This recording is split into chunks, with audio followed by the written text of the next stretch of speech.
Opposition के 9 leader ने PM Narendra Modi को खत लिखा है। बता दें कि बीजेपी की सरकार कर रही है मरकजी एजेंसियों का गलत इस्तेमाल, साफ तौर पर इल्जाम लगाया गया।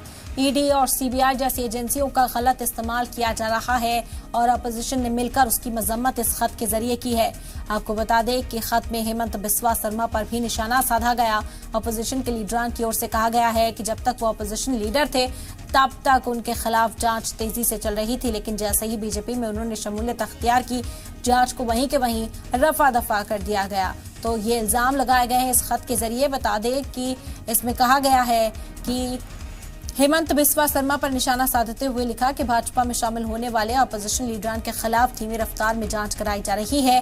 खत में गवर्नर ऑफिस पर चुनी हुई जमहूरी सरकारों में काम में दखल देने का भी इल्जाम लगाया। अपोजिशन का ये कहना है कि जो गवर्नर्स हैं तमाम रियासतों के, वो सरकार के कामों में मुदाखलत कर रहे हैं।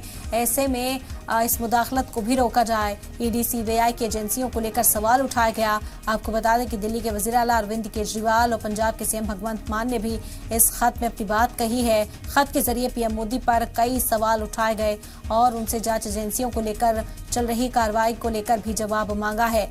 इस खत को लिखने वालों के नाम आपको बता दें, CM TMC chief Mamata Banerjee, Delhi के वजीर आला आम आदमी पार्टी के सरबराह अरविंद केजरीवाल, पंजाब के वजीर आला आप लीडर भगवंत मान, तेलंगाना के वजीर आला बीआरएस सरबराह चंद्रशेखर राव। 9 लीडरान ने मिलकर ये खत लिखा है। इसके अलावा बता दें कि तेजस्वी यादव, एनसीपी चीफ शरद पवार, महाराष्ट्र के साबिक वजीर आला उद्धव ठाकरे, जम्मू कश्मीर के साबिक वजीर आला फारूक अब्दुल्ला और सपा सदर अखिलेश यादव का नाम इसमें शामिल है। 9 लीडरान ने एक साथ मिलकर चर्चा कर इस खत को भेजा गया है। बता दें कि दिल्ली में भी इस वक्त सियासत जारी है। नाराजगी का इजहार अरविंद केजरीवाल की तरफ से किया जा रहा है क्योंकि सत्येंद्र जैन पहले से ही जेल में बंद है और अब मनीष सिसोदिया को सीबीआई की कस्टडी में दिया गया है। मनीष सिसोदिया इस वक्त जेल पहुंच चुके हैं। इसी वजह से नाराजगी का इजहार अब अपोजिशन लीडरान के जो हैं वो कर रहे हैं और पीएम मोदी को भेजे गए इस खत में साफ तौर पर कहा गया है कि आखिर उन लीडरान पर कार्रवाई की रफ्तार धीमी क्यों हुई जिन्होंने बीजेपी में शमूलियत अख्तियार कर ली। क्या जांच एजेंसियों का जो शिकंजा है वो सिर्फ अपोजिशन के लीडरान पर ही कसा जाएगा? बीजेपी में शमूलियत अख्तियार करने के बाद आखिर हेमंत बिस्वा शर्मा पर कार्रवाई क्यों रोक दी गई, क्यों धीमी हो गई है उस कार्रवाई की रफ्तार जो उन पर की जा रही थी बीजेपी में आने से पहले? ये तमाम सवाल इस खत में शामिल किए गए हैं। इसे आइन का कत्ल बताया जा रहा है। उन्होंने कहा इस खत के जरिए कि जो जांच एजेंसियों का इस्तेमाल हो रहा है, जिस तरह से कार्रवाई को अंजाम दिया जा रहा है, कहीं ना कहीं आइन का कत्ल है। साफ तौर पर मजम्मत करते नजर आए हैं ये लीडरान। आपको बता दें एक बार फिर से कि यह खत किसके जरिए भेजा गया। जम्मू कश्मीर के साबिक सीएम फारूक अब्दुल्ला, महाराष्ट्र के साबिक वजीर आला उद्धव ठाकरे, एनसीपी चीफ शरद पवार, बिहार के डिप्टी सीएम और आरजेडी लीडर तेजस्वी यादव, अखिलेश यादव, दिल्ली के सीएम अरविंद केजरीवाल, पंजाब के सीएम भगवंत मान और बंगाल की सीएम ममता बनर्जी, सभी ने इस खत को साइन किया है। 9 लोगों के जरिए एक साथ 9 लोग जो ये अलग अलग सियासी जमातों के हैं वो एक फ्रंट पर आए और सलाह मशवरा कर ये खत पीएम मोदी को भेजा गया है क्योंकि मुसलसल मुल्क भर में अपोजिशन पार्टी के जितने भी लीडरान हैं कहीं ना कहीं उन पर शिकंजा कसता हुआ किसी न किसी मामले में नजर आ रहा है और इसी वजह से इल्जाम ये लगाया कि जांच एजेंसियों का गलत इस्तेमाल मरकजी सरकार की ओर से किया जा रहा है। अपने मफाद के लिए इन जांच एजेंसियों का इस्तेमाल करना बंद करे मरकजी सरकार, यही इल्जाम इन लीडरान के जरिए लगाया गया। बता दें कि इस खत में कई और नुकात पर चर्चा की गई और जवाब भी मांगा गया है। कहा गया कि जो रियासती सरकारें हैं गवर्नर के जरिए उनके कामकाज में मुदाखलत की जा रही है जो नाकाबिले बर्दाश्त है। ऐसे में कोई भी फैसला लेना नामुमकिन सा हो रहा है। गवर्नर बन रहे हैं मरकज और रियासतों के बीच बढ़ती दरार का सबब।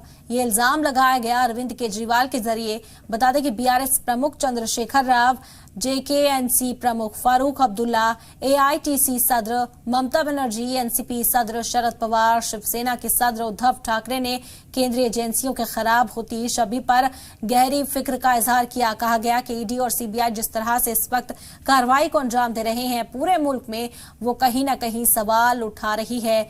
मनीष सिसोदिया की गिरफ्तारी के बाद दिल्ली में भी सियासत गरमाई थी। अरविंद केजरीवाल लगातार अपनी नाराजगी का इजहार करते रहे। उन्होंने कहा कि अपने मफाद के लिए ही इन एजेंसियों का इस्तेमाल कर रही है मरकजी सरकार। सीएम केजरीवाल, भगवंत मान ने भी अपना नाम इस खत में शामिल कराया है। आपको बता दें कि एक फ्रंट पर अपोजिशन के तमाम लीडरान आकर एक साथ आवाज बुलंद करने की कोशिश कर रहे हैं और निशाना जो साधा गया वो मरकजी जांच एजेंसियों पर ही साधा गया है। पीएम नरेंद्र मोदी को ये खत भेजा गया जिसकी तस्वीर आप इस वक्त टीवी स्क्रीन पर देख रहे हैं। आप देख सकते हैं कि किस तरह सवाल उठाया गया है। बड़ी खबर है इस वक्त की और इस खत के सामने आने के बाद से ही हाहाकार मचा हुआ है। बता दें कि सियासत अब गर्मा गई है। इंतजार बीजेपी की ओर से जवाब का।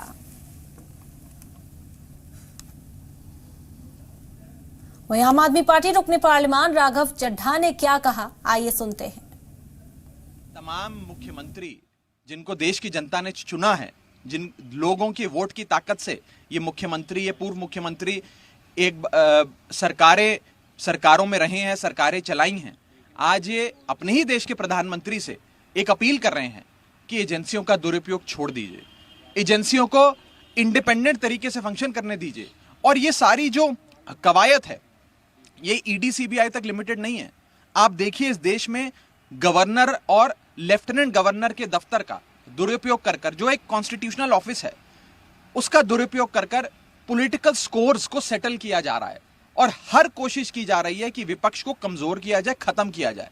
आप विपक्ष लड़िए, आप सत्ता में हैं लड़िए, लेकिन चुनाव के रण के मैदान में लड़िए। एजेंसियों का इस्तेमाल कर कर, गवर्नर के दफ्तर का इस्तेमाल कर कर आप केवल विपक्ष को ही खत्म करने की कोशिश नहीं कर रहे हैं, इस देश की लोकतांत्रिक बुनियाद को हिला। और आम आदमी पार्टी के लीडर सौरभ भारद्वाज ने भी इस पर अपने रद्देमल का इजहार किया। सुनते हैं उन्होंने क्या कुछ कहा। जिस तरीके का बर्ताव केंद्र सरकार का आज सभी विपक्षी दलों के साथ है, ये बड़े खतरे की घंटी है और ये तानाशाही और डिक्टेटरशिप के संकेत हैं। इसी तरीके से डिक्टेटरशिप आती है, पहले अपने विरोधियों को कमज़ोर किया जाता है, उनके ऊपर झूठे आरोप लगाए जाते हैं, उनके खिलाफ प्रोपेगेंडा चलाया जाता है और फिर ये कहा जाता है कि मैं ही भगवान का अवतार हूँ, जिसको ईश्वर ने जो है हमेशा जो है राजा बने रहने के लिए भेजा है और इसलिए अब मैं राजा बन गया हूँ। तो ये जो है संकेत डिक्टेटरशिप के हैं और पूरा देश देख रहा है कि जो मंत्री इतना काम करता था, दिन रात काम करता था, दिन रात गरीबों के बच्चों को पढ़ाता था, आपने उसको झूठे मुकदमे के अंदर किया हुआ। ये गलत है और इसका जो खामियाजा है ये भारतीय जनता पार्टी को भुगतना पड़ेगा। लेकिन आप लोग कहते वार पलटवार का सिलसिला शुरू हो चुका है। तमाम रद्देमल भी आपको सुनवाए। इस वक्त बलराम पांडे हमारे नुमाइंदा जुड़ गए हमारे साथ, मजीद जानकारी के लिए रुक करते हैं उनका। बलराम, क्या जानकारी मिल पा रही है? 9 अपोजिशन के लीडरान ने मिलकर ये खत भेजा है पीएम नरेंद्र मोदी को और अब रद्देमल आने शुरू हो गए हैं। बिल्कुल, देखिए आज 9 विपक्षी दलों ने एक साथ संयुक्त पत्र लिखा है प्रधानमंत्री को और ये मांग की है कि जिस तरीके से ईडी और सीबीआई का दुरुपयोग हो रहा है वो पूरी तरह से गलत है। इससे जांच एजेंसियों की जो निष्पक्षता है उस पर सवाल खड़े हो रहे हैं। हालांकि इस पत्र में जो नेता शामिल है उसमें चंद्रशेखर राव है जो बीआरएस के प्रमुख है, इसके अलावा फारूक अब्दुल्ला है जो जेके एनसी के प्रमुख है, इसके अलावा ममता बनर्जी है जो तृणमूल कांग्रेस की अध्यक्ष है और पश्चिम बंगाल की मुख्यमंत्री है, शरद पवार है जो एनसीपी के मुखिया है, इसके अलावा दिल्ली के मुख्यमंत्री अरविंद केजरीवाल शामिल है, उद्धव ठाकरे शामिल है, भगवंत मान शामिल है जो पंजाब के मुख्यमंत्री है, इसके अलावा उत्तर प्रदेश के जो पूर्व मुख्यमंत्री है और समाजवादी पार्टी के राष्ट्रीय अध्यक्ष है अखिलेश यादव वो शामिल है, बिहार के उप मुख्यमंत्री और आरजेडी के प्रमुख तेजस्वी यादव शामिल है। तो ये तमाम बड़े नेता इस पत्र में अपनी बात को रखते हुए नजर आए हैं और कहीं ना कहीं 2024 के चुनाव को लेकर के जो विपक्ष की एकजुटता दिख रही है वो कहीं ना कहीं ये संदेश दे रही है कि अगर विपक्ष के खिलाफ इसी तरीके से कार्रवाई होती रही तो 2024 में विपक्ष एकजुट होगा और एकजुट होकर के चुनाव में उतरेगा। हालांकि मनीष सिसोदिया की गिरफ्तारी के बाद से अटकलें लगाई जा रही थी कि विपक्ष की तरफ से एक सुर देखने को मिलेगा और वो अब धीरे धीरे देखने को मिल रहा है। जिस तरीके से 9 विपक्षी नेताओं ने संयुक्त रूप से नरेंद्र मोदी को पत्र लिखा और मांग उठाई कि जिस तरीके से जांच एजेंसियों का दुरुपयोग हो रहा है, उन्होंने पत्र में ये भी हवाला दिया कि अगर जो विपक्ष का नेता बीजेपी में शामिल हो जाता है उस पर कोई कार्रवाई नहीं होती है, जांच धीमी हो जाती है, लेकिन अगर वो नेता बीजेपी में शामिल नहीं होता है तो उसको प्रताड़ित किया जाता है, उसके घर पर, उसके गांव में, उसके बैंक लाखों को खंगाला जाता है। और हेमंत विश्व शर्मा का हवाला देते हुए कहा कि ये एक महज उदाहरण है, ऐसे कई नेता हैं जिनके खिलाफ जांच की बात कही गई, लेकिन जब वो बीजेपी में शामिल हो गए तो उनके खिलाफ कोई कार्रवाई नहीं हुई है। हालांकि उन्होंने कहा कि जिस तरीके से राज्यों में जहां पर बीजेपी की सरकार नहीं है वहां पर अगर विपक्ष की सरकार है तो वहां पर राज्यपाल और उप राज्यपाल के जरिए उन सरकारों के कामकाजों को भी रोकने की कोशिश की जा रही है। उदाहरण दिया गया दिल्ली सरकार का, उदाहरण दिया गया पंजाब सरकार का। अभी आपने देखा होगा कि पंजाब सरकार किस तरीके से सुप्रीम कोर्ट गई राज्यपाल के खिलाफ और उसके बाद वहां से उसके पक्ष में फैसला आया। दिल्ली सरकार का हवाला दिया कि दिल्ली सरकार में जो भी कामकाज होता है उसे उपराज्यपाल रोक देते हैं। तो कहीं ना कहीं चौतरफा विपक्ष को घेरने की कोशिश केंद्र सरकार के द्वारा की जा रही है, जो पूरी तरह से गलत है। इन्हीं सब बातों को इस पत्र के माध्यम से प्रधानमंत्री को अवगत कराया गया है। हालांकि अब इस पत्र को लेकर के सियासत भी तेज हो गई है। बीजेपी पलटवार करते हुए कह रही है कि आप एक तरफ से एक हो जाइए। 2014 में भी आप एकजुट हुए थे, 2019 में भी आप एकजुट हुए थे, लेकिन मोदी के वेग को आप नहीं रोक पाए थे और आगे भी नहीं रोक पाएंगे। तो कहीं ना कहीं अब आरोप प्रत्यारोप का सिलसिला भी शुरू हो गया है। बिल्कुल बलराम, कुछ रद्द-ए-अमल भी सामने आए हैं बीजेपी की ओर से। लगातार कहा जा रहा है कि जांच एजेंसियां अपना काम कर रही हैं और इस तरह के इल्जाम आयद किए जा रहे हैं जांच एजेंसियों पर। इस तरह भी सियासत अब गरमाती हुई दिखाई दे रही है। बिल्कुल, देखिए भारतीय जनता पार्टी ये आरोप लगा रही है कि विपक्ष ये गलत आरोप लगा रहा है। जांच एजेंसियां अपना काम कर रही है, निष्पक्ष तरीके से वो अपना काम कर रही है।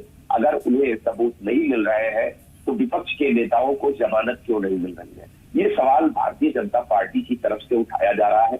लेकिन वही चाहे आम आदमी पार्टी हो, चाहे समाजवादी पार्टी हो या फिर अन्य दल हो, वो सभी ये आवाज उठा रहे हैं और ये आरोप लगा रहे हैं कि जिस तरीके से विपक्ष को टारगेट बनाया जा रहा है, जिस तरीके से विपक्ष के नेताओं के खिलाफ सीबीआई और ईडी का दुरुपयोग किया जा रहा है, वो पूरी तरह से गलत है और विपक्ष 2024 में एकजुट होता हुआ नजर आ रहा है। क्योंकि ये पूरी जो लड़ाई है ना, वो 2024 को लेकर के है। क्योंकि जिस तरीके से विपक्ष एकजुट हो रहा है, चाहे वो आप देखिए समाजवादी पार्टी हो या फिर आम आदमी पार्टी हो या फिर तृणमूल कांग्रेस हो या बीआरएस हो या फिर जेकेएनसी हो, ये सभी बड़े दल हैं और कहीं ना कहीं ये अपने राज्य में एक अहमियत रखते हैं। यही वजह है कि 2024 को लेकर के जो विपक्ष को एकजुट करने की कोशिश है वो तेज हो गई है। और अभी आपने हाल ही में देखा होगा कि पंजाब के मुख्यमंत्री और दिल्ली के मुख्यमंत्री मुंबई गए थे, वहां पर उन्होंने उद्धव ठाकरे से मुलाकात की थी और इस पत्र में भी उद्धव ठाकरे ने सवाल खड़े किए कि जिस तरीके से विपक्ष को टारगेट किया जा रहा है वो गलत है और इस तरीके की कार्रवाई निंदनीय है। तो कहीं ना कहीं विपक्ष एकजुट होता हुआ नजर आ रहा है। देखने वाली बात ये होगी बलराम 2024 में जी। हालांकि यहाँ पर कई सवाल ये उठते हैं कि विपक्ष एकजुट हो रहा है तस्वीर, लेकिन अलग अलग रियासतों से जरूर अलग आ रही है। अब देखना होगा कि क्या रद्द-ए-अमल का इजहार पीएम मोदी की ओर से भी इस पर किया जाता है। बीजेपी किस तरह से लेती है इस खत को। बहुत शुक्रिया आपका तमाम जानकारी के लिए।